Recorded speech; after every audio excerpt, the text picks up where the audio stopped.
10 বছর আগেও নওগাঁয় আমের জমি ছিল 6,000 হেক্টরের কম। এখন সেই জমি বেড়ে দাঁড়িয়েছে 30,300 হেক্টরে।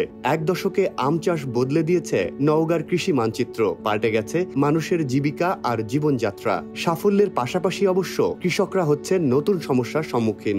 আছে রাজনৈতিক সিন্ডিকেটকেও মোকাবেলা করার চ্যালেঞ্জ। কৃষি সম্প্রসারণ অধিদপ্তরের তথ্য বলছে, গত বছর নওগাঁয় 4 লক্ষ টনের বেশি আম উৎপাদিত হয়েছিল, যার বাজার মূল্য প্রায় 2,500 কোটি টাকা। সেই সাথে এই আম শুধু ইউরোপেই এবছর আগস্ট পর্যন্ত রপ্তানি হয়েছে 287 টন, যা গত বছরের তুলনায় কয়েক গুণ বেশি।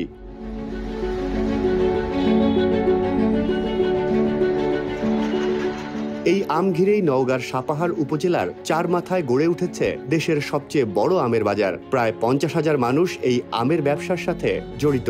প্রতিদিন 800 থেকে 1000 খানেক ট্রাক আম দেশের বিভিন্ন জেলায় যায় এখান থেকে।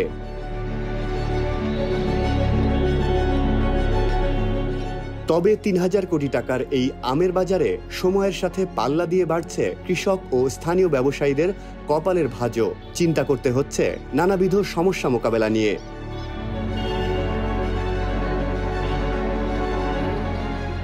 এক মন আম বিক্রি করতে হলে আড়তদারকে দিতে হয় 80 টাকা, আবার কেজি প্রতি 6 টাকা চাঁদা দিতে হয় জেলা প্রশাসনকে।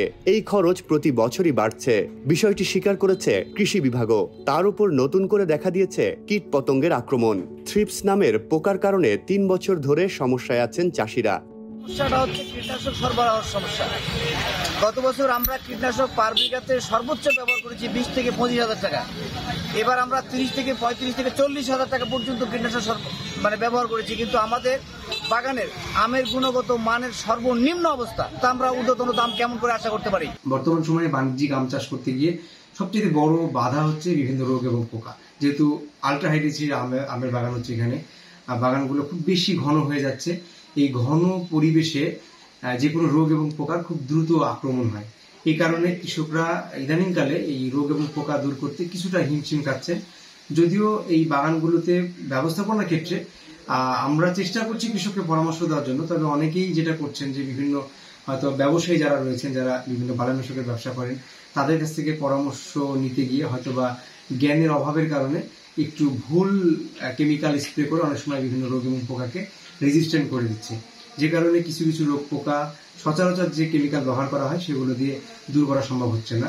তবুও আমরা কৃষকদেরকে বলছি, আপনাদের বাগানে যে কোনো পরিচর্যা হতে পারে, কেমিক্যাল স্প্রে করা হতে পারে, ব্যবহার করার আগে দয়া করে আপনি যদি সাপাহারের হন তাহলে আমাদের কৃষি অফিসে আসুন, আমাদের সাথে যোগাযোগ করুন, কিংবা পার্শ্ববর্তী উপজেলা যারা রয়েছেন তারা নিজ নিজ উপজেলা কৃষি অফিসে যোগাযোগ করে পরামর্শটুকু নেওয়ার চেষ্টা করুন। তাহলে দেখবেন যে এই রোগ পোকাগুলা যতটুকু কষ্টসাধ্য হচ্ছে তার চাইতে সহজেই দমন করা সম্ভব হবে। শুধু দেশেই নয়, রপ্তানির ক্ষেত্রেও বাধা আছে কৃষকদের। বাংলাদেশে বিমান ভাড়া ভারত পাকিস্তানের তুলনায় 2 থেকে 3 গুণ বেশি। ফলে বেশি দামে ইউরোপে আম পাঠানো সম্ভব হচ্ছে না। বর্তমানে প্রতি কেজি আম রপ্তানিতে খরচ হচ্ছে প্রায় 600 টাকা, যা 2 বছর আগেও ছিল 250 টাকা।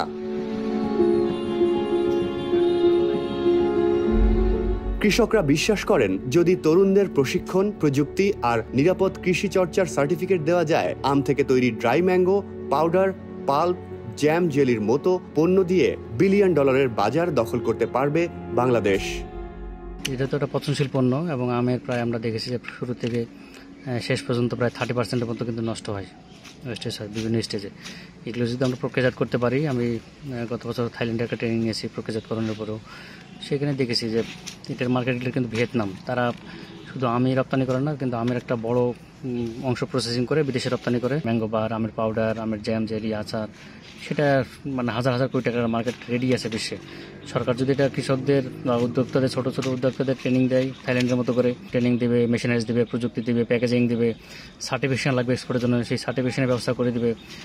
ফাইনালি এক্সপোর্টের মার্কেটেও তো আসে রেডি, সেটা যদি সরকার আর একটু লিঙ্কেজ করে দেয়, তাহলে দেখবেন যে আমের একটা যে মার্কেট, সেটা কিন্তু কৃষকরা আরও অনেক বেশি লাভবান হবে। আমাদের এই আমের বাজারজাতকরণের ভিতরে কিছু চ্যালেঞ্জ রয়েছে, যেটা নিয়ে আমরা কাজ করছি। প্রথম চ্যালেঞ্জ হচ্ছে যে আমাদের এই আমটা বাজারজাতকরণের জন্য বড় কোনো স্পেসিফিক জায়গা নাই, যে অনেক মানুষ একসাথে বাজারে কেনাকাটা করবে।